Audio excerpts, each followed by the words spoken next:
Hey everyone, Dr. Anita Jackson here. Welcome to Women of Courage, Women of Destiny, a video summit empowering women to move from fear to faith to freedom. Over the past couple of weeks, I know that you have been inspired by all the amazing conversations that we've been having about courage, about releasing fear, about stepping into faith, and then allowing ourselves to be internally and externally free, so much so that we make a huge impact within our own life and for our family, our friends, and then within our community, and of course within our world. Joining me today is Jentana. I love saying her name, Jentana Dabbs. She is the founder and CEO of Rock This. No, this chick is on fire. This chick is on fire, big, like almost with the song. And Jentana and I have known each other for about 2-3 years now. Yeah, I think it's 3, maybe even 4 years. Yeah, it could be, right? Yeah. And we have a lot of similarities in who we are, what we've gone through. And so we're supporting each other and helping us get the message out there to empower women to develop unstoppable confidence. We'll be hearing about that soon. So I want to give a plug there because it's a powerful summit that's coming up. And then, of course, becoming courageous and unlimited and living your life to the fullest potential. So, Jentana, thank you so much, sweetie, for being here. I know you are busily traveling the world. Every time I turn around, this girl is somewhere in the world, vacationing in the Alps and in Aspen. And I'm like, did she ever stay in California? Ever? So she's here with me today as we have an amazing conversation to support you in becoming courageous so that you can have the destiny that you were designed for. So thank you, love, for being here today. And thank you so much, Dr. Anita, for having me. This is very exciting. Yes, it is. Yeah. So we'll start off by having you introduce yourself. I kind of got away from me reading everyone's bio because it's kind of, dull for me, for my family. Yeah. I'd rather than hear it from your own heart. Who are you? What is it that you do? And why do you do what you do so well? Okay. Well, thank you very much. And I would love to share that. Well, my business is about helping women, ignite women to live courageously so they can achieve their wildest dreams in business and in life. And how I came about my business too, which of course is This Chick is on Fire, is because just like you, Dr. Anita, I started out with a lot of very disempowering thoughts and being told I had learning disabilities and ADD. So I actually wore that label on my sleeve for the longest time. Also, I felt like, just like you too, I felt like that I had a calling. I've always had this desire, even since I was a little girl, to be in front of people and to teach and inspire, except I didn't really know that direction, where I was going with that. And I really believe that when we are teachers or healers or we're light workers, we go through a series of our part of development. Our path isn't about the perfect lifestyle. It is about going through a lot of challenges, just like in the movie Slumdog Millionaire. Everything that we go through is to bring us to that part of being able to help someone. And so part of my journey too was a lot of challenges, a lot of labels and being slapped on me, a lot of abuse and disempowering beliefs about myself. In fact, a lot of self-hatred, a lot of guilt and shame and all that horrible stuff. And I found that when I stepped into starting my business over 14 years ago, it took me years to get off of ground zero because I was always curled up into a pity party ball, beating myself up, thinking I wasn't good enough, still wearing the label on me. And every time I hit one little obstacle, like a little itch on my nose or something, I just said, "Oh my God, everyone's right. I'm horrible. I suck. So I need to give up." So over time, I started. Thank God I stuck with it too, because over time I saw that other women were going through a lot of the same issues that I was going through. So I finally realized, oh my God, it's not just me. And so a couple of years ago, my business finally evolved into This Chick is on Fire because, and how that evolved was I was on a call with someone one day, and she was really inspiring me and talking me through some things, and she just lit me up. And I got all kinds of ideas coming to me, and I was so inspired. I hung up the phone and I said, I'm on fire. And I said, interesting. So that's how This Chick is on Fire evolved. And this is about igniting you. This is all about igniting you as a woman to find your authentic truth, step into your power, let go of those crazy old labels, change your mindset and step into who you really are and what it really takes in order to achieve your wildest dreams in business and in life. I love it. It's so interesting because with 2017, there really is, let me actually start this way. The latter part of 2016, we had this huge presidential election, as you know, out here in America, in the United States. And it really brought forth this awareness that more women needed to come forward. And I love that you said, you got set on fire. You're igniting this truth inside you so that you can help other women become brilliant and unstoppable and unshakable, I think is the word to use. Yes, unshakable in their brand, their message, and their business. And I'm like, how timely that these messages are coming forward. And you're hearing Jentana say that, what you just said earlier is because we're so smart. We decided to do our telephones back to back. So I was hers and then she was on mine, and the conversation was really rich. And that's how, empowered, strategically smart, savvy business women work. We just figure out, what works for us, and this is what works. And we had a fantastic conversation. So right now we're both on fire. Really are. And we hope you feel the energy of that and you're excited to be ignited by this conversation. You can hear it in her heart and her spirit. So let's get started to our conversation. So as a coach working with women around the world, I know that you see on a regular basis women struggling with this concept of fear. Fear in a subtle way, and sometimes fear in a very direct and bold way. So how do you define fear? And then what do you think the top 3 things that women are afraid of in their personal life and their business that may be holding them back from showing up in their lives? Okay. Well, first of all, fear is that pre-programmed idea that things are out to get you. It's our natural survival instinct that it could be in our DNA, it could be something that we grew up with. Right. And so every person, every woman has different levels of false fears. And those false fears are something that will trigger our fight or flight, where some are trained to either fight through it, or most are actually trained to just abandon ship, curl up into a pity party ball, just like I used to do, and start creating all of these stories of the reasons why she can't keep moving forward, she can't go forward. So to me, that's what fear is. It's kind of like this weird, crazy monster, like this awful dragon that's sitting outside ready to pounce and destroy somebody. And what was the next question too? So we'll stop there because you said something that was very interesting. Okay. I'll tell you what the next question is. So what you said was, for you, how you dealt with fear is you were talking about the fight or flight response, and you kind of withdrew and you went into your cave and you hid and you did what you needed to do to protect yourself, which is really the reason why we are running. I'm the opposite. I'm not one who's afraid that I'll go run and hide. I mean, there's certain situations that has happened. I'm a fighter. I'm one that'll get right in your face and beat the crap out of you and fight, but I'll fight to my death.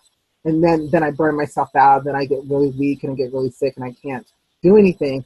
But what ends up happening is I end up fighting almost against myself. That's how hard of a fighter I used to be. I've learned my lesson. It took me a while to learn it, but I've learned my lesson now. So I just think that's very powerful statement because I want people to be aware of, are you in flight mode or are you in fight mode? And either one of them are not for your highest good. Sometimes you just need to stop and stand your ground and breathe. Wouldn't you say? Exactly, because both of them are very disempowering. And either way, whether you're a fighter, just like you, Anita, who said that you would just give it all your all and get sick, or if you're like me, who would just retreat, either way, it paralyzes us and it stops us in our tracks of achievement. Yeah. Just really experiencing life. So the question I had, the second part of the question was, as a coach who works with women all around the world, what are the top 3 challenges in regards to fear do you see women experiencing on a regular basis? Okay. The number one challenge is the procrastination, and it's procrastination combined with what they think is personal development or breakthroughs. It's that hamster wheel, and and I'm going to spend a little bit more time on this because this one's the most important one that I see. I will see someone who is fearful of doing something such as going to a networking meeting or taking some extra risks in her business. And instead of taking action, what she's going to do is she hops back on her hamster wheel and she says, I'm going to go back and take a look at the reason why I'm afraid to network. Or I'm going to go ahead and re-examine this or speak to my therapist or speak to the coach. And I will just I'll just say, well, why don't you take some action? Well, no, I need to care. I'm not ready yet. That's the phrase I hear a lot. I'm not ready.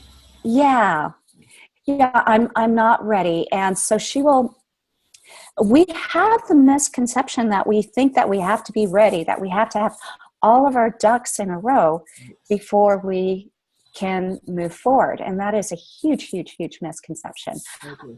Second, it's her environment around her, pre-programmed beliefs is what I mean. If there might be things that she was told that she couldn't achieve in the past, such as you're ADD and you can't do it, or you're a woman and you can't do it. And so the second she runs into a little obstacle, those old voices are going to start screaming at her and saying, well, Auntie May told me that if I go outside, I'm going to get hit by a tornado and get blown away to the land of Oz. Or actually I might die. So that's something also that stops her in her tracks. And then the third part is just the fear of stepping into the unknown, because once again, our survival instinct, when we start walking through a dark hallway and we don't know where we're going, our first instinct is to say, or for most people, maybe not you, Dr. Anita, because you're a fighter, but for the most part, the first instinct is to say, retreat. We can't see where we're going. We don't know what's ahead of us. What if we fail? What if we die? What if something happens? And so that really stops us in our tracks. I apologize. We're on video, and so something popped up on my computer, so I apologize for that. I got to it as quickly as possible. And I think you're absolutely right. Procrastination, environment, and then what's the word? Unknown. The unknown. From a psychological perspective, people need to understand that our brains and our ego seeks the familiar, even if the familiar is dysfunctional, because we've been in the environment of that for so long. So that's why we end up going backwards rather than going forward, or we stay stuck and stagnant in that kind of situation. Just a little side note, but I think you nailed it there. What would be one of the ways that I'm kind of fascinated by the environment one? I'm not much of a procrastinator, so that doesn't align too much, although I do think a lot of people can sabotage themselves when they procrastinate. So that's why they end up not getting the results that they want. But I also think that has a lot to do with environment. You're the first person who said that. So I just thought, wow, what do you mean when you say environment from an internal perspective and or from an external perspective? Actually goes both ways for both internal and external. In fact, there was a study that was done at a university, and when fears and getting stuck also, that's part of habits. There was a study done at a university, and they found that when college students were taken out of their old environment and put into a new environment, they were much more likely to change their beliefs and change their habits. Also, just like, let's say that's an alcoholic, recovers, is sober. And if the alcoholic goes back to a bar around all of his drinking buddies, then his chances of success go way, way, way down. Now, if he steps into an environment where everyone else is sober, they're much more about empowerment and supporting each other, then his chances of staying sober goes way up. As far as our environment goes, when I say internally, we already have pretty much, we're loaded with bags.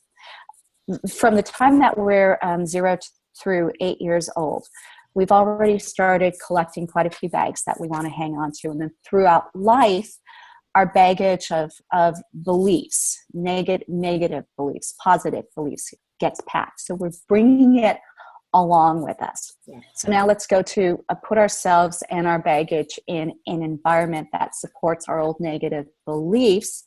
That's going to cause us to stay stuck. Right. But if we take our baggage into a different environment, and that different environment could be maybe a support group, maybe making new friends that are more successful, or it could be a coaching program, but any kind of environment that is in alignment with who you want to become, that is going to actually cause you to start to take a look at your bags and go, oh, wait, I don't want this and I don't want that, and slowly start unpacking that, and then really start the shift towards breaking through your old fears. Did that make sense? Yes, it does. It makes a lot of sense. We as women, we are more relational and emotionally prone. So our environment really affects that part of us. I mean, and I don't mean this from a mental perspective. I'm talking about biologically, the way your brain is actually designed. We are designed, we produce a chemical called oxytocin. That's what helps us bond. That's what helps us be drawn to relationships. And then our amygdala, which is our control center for our emotions, is much larger in our brain than it is in a man's brain. So our environment affects those two things in such a huge way. I mean, I can go into so much more science about that, because if you don't understand it, you can get flooded. And the next thing you know, you're overwhelmed either on the negative side, and you can be overwhelmed on the positive side, that it actually can slow you down or it can propel you forward. So I really appreciate this. Let's go a little bit deeper. Let's start talking about one of my favorite subjects.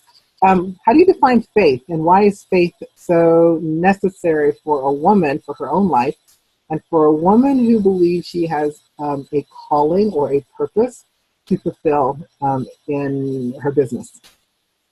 Well, for one, and I love that question, because faith is one of my favorite subjects to touch on. I know personally, whenever I'm feeling disconnected, I know that I can't tune into my personal roadmap, my intuition.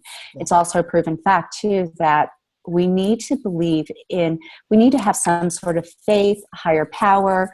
The 12-step programs talk about that, and any successful guru talks about that too. Faith is like that extra energy drink, or that extra how should I say, support that you need during those times when we hit our obstacles, or it's like that axe to help us break through the wall. And one of my favorite things to do is, when I'm feeling disconnected and when I'm feeling fearful, is I'll close my eyes. I'll put my hand on my heart. I'll breathe in deeply, and I'll say, I move from fear to faith. I move from fear to faith. I am fully connected to God, or I'm fully connected to my source. And that's a powerful statement. Almost to the point, I would actually want us to let's do that. Let's put our hands on our heart and take a deep breath in, and Tanya, guide us through it for a quick second. Okay. So if you're feeling the fear, so think about something, first of all, that you're anxious about, that you're fearful about, whether it be a relationship, money, or anything, and bring that up to your heart area. When you have that in your heart area, just breathe into it. And as you breathe out, you say, I move from fear to faith. Breathing in again, I move from fear to faith. And just imagine that fear coming out of your heart area and overflowing with that feeling of love and faith.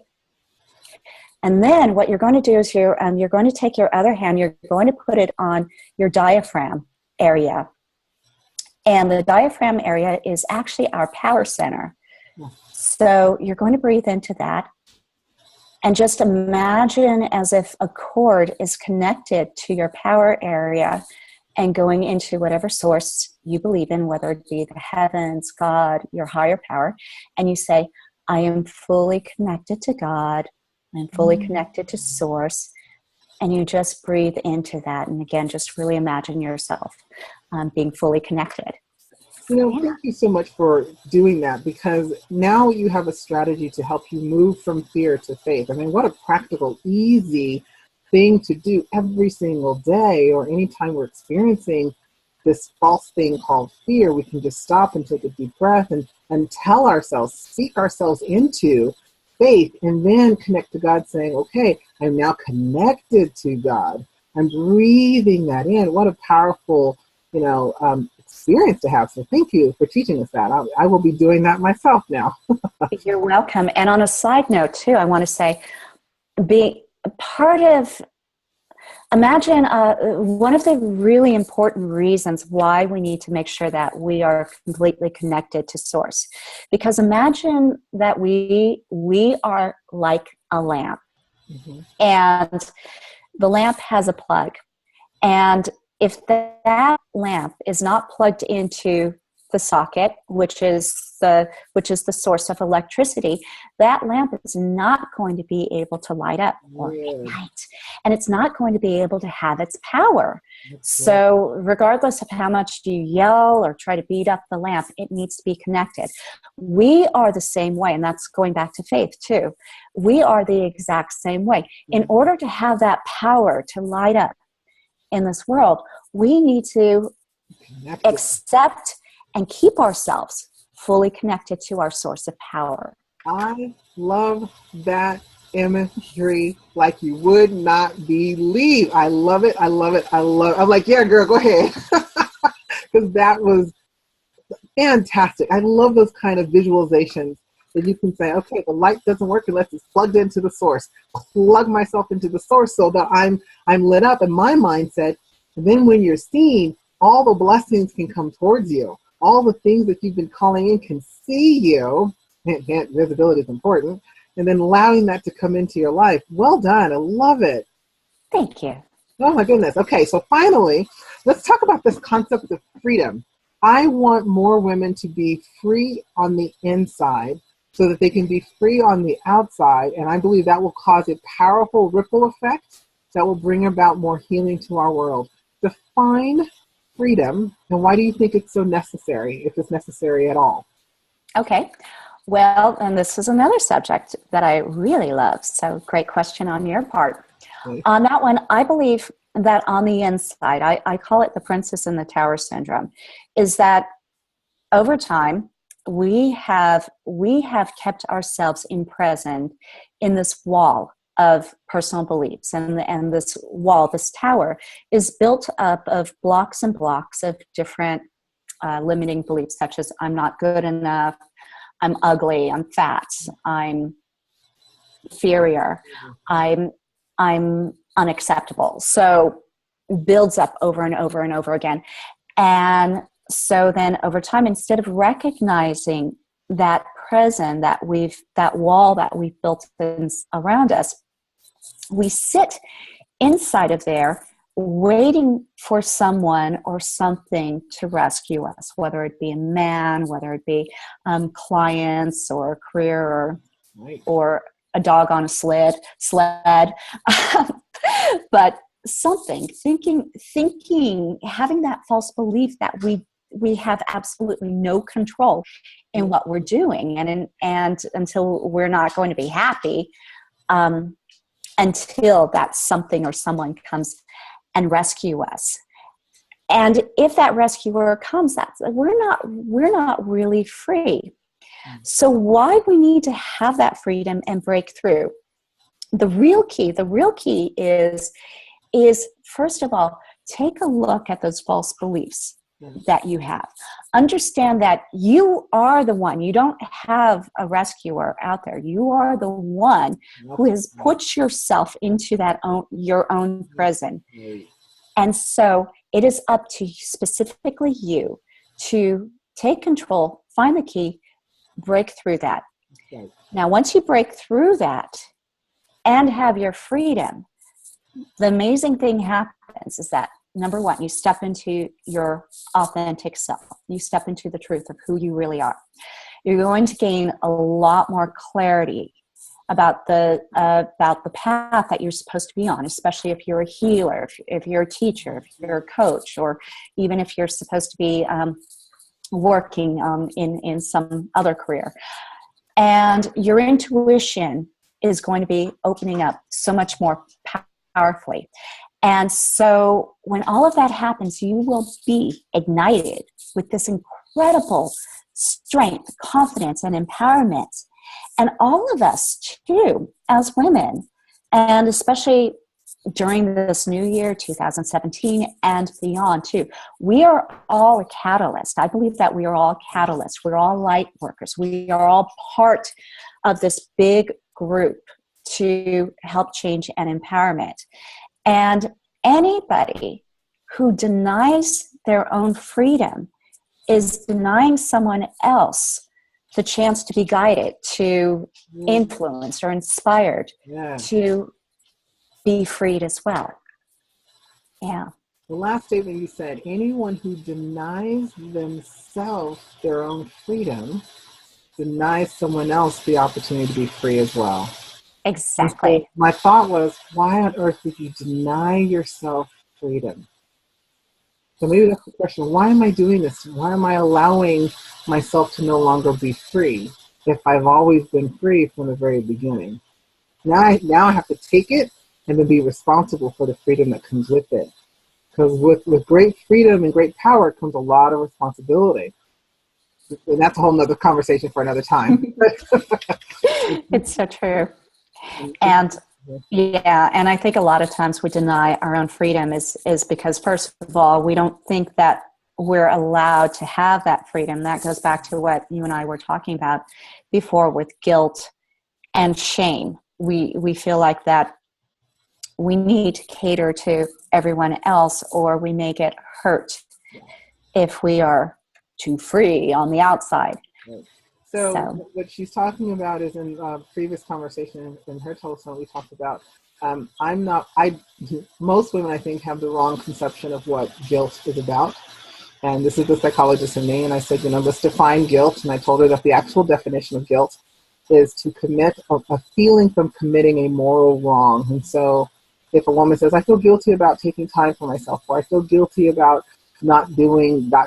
whatever it may be, whether it's towards someone or towards a particular project. And then I'll ask them the question, well, define it. They usually do, and they don't define it correctly. And then when I tell them, here's the actual definition, so are you committing a moral wrong? And 9 times out of 10, I have yet met anybody who said yes. Everyone says, no, I'm not committing a moral wrong, because we know a moral wrong is I go kill someone, that's morally wrong, obviously. Yeah. We get that. So you're not doing something morally wrong. So what this is really about is you feel shame. And this shame is what's holding us back. It's keeping us in that tower you were talking about. It's keeping us from shining that light that you were talking about. And so it's time to allow us to no longer be ashamed for having desires that I believe personally, and Jentana, I'd love to know if you believe this too.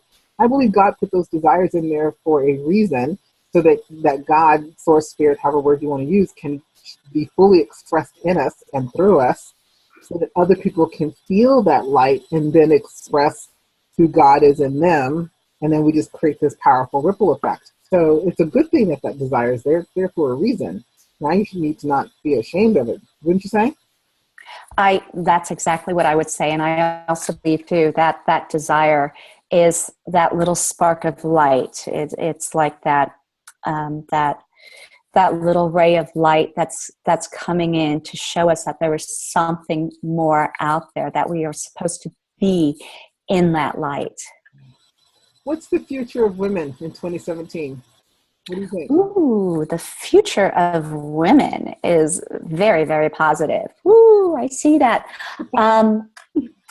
It is said, and I've read this many places, and also I've been picking this up as well in my observation, is that 2017 is supposed to be the year of female entrepreneurship, meaning that this is the year, everything that we've been going through, especially last year too, 2016 was the year of shifting and facing our fears and letting go of things that no longer serve us, which is preparing us for 2017, which is about stepping into our power. More women creating businesses and saying enough is enough, and saying I am enough. That's right. Yeah. So for me, for this year, is basically unlimited women arising. We're coming out. We're taking off, like you were just saying, we're literally releasing all the limiting beliefs and behaviors and that hold us back from really showing up in our brilliance. And I'm using this word brilliance. I just had an interview with that and I just loved it. I'm like, that's a great word. So, Jentana, I so appreciate you taking time out of your schedule and being here with us to share your expertise and wisdom. If our audience wanted to connect to you, how would they do so? Okay. Well, please come visit my website, www.thischickisontfire.com. And with that, I have a free audio book, which is about how to step into your authentic power. I also occasionally have an authenticity challenge, which by the time you go on, I might be having that challenge again. But the audio book, that's going to give you 7 steps to finding your authentic power and rocking your world in business and in life. So again, it's thischickisontfire.com. Beautiful. I was going to make sure we had a little bit of glitch there. So I wanted to make sure they heard your website again, www.thischickisontfire. Yes? Yes, thischickisontfire.com. So thank you so much for taking time out of your busy schedule, being here with us. I know all of you are being so inspired. And I actually want you to be more than, I want you to be more than empowered. I want you to be inspired. That word inspired means in spirit, that you are filled up so much in your spirit that your spirit ignites you, using your word, to be set on fire, using your brand, to move forward in becoming unlimited in your personal life as well as in your business.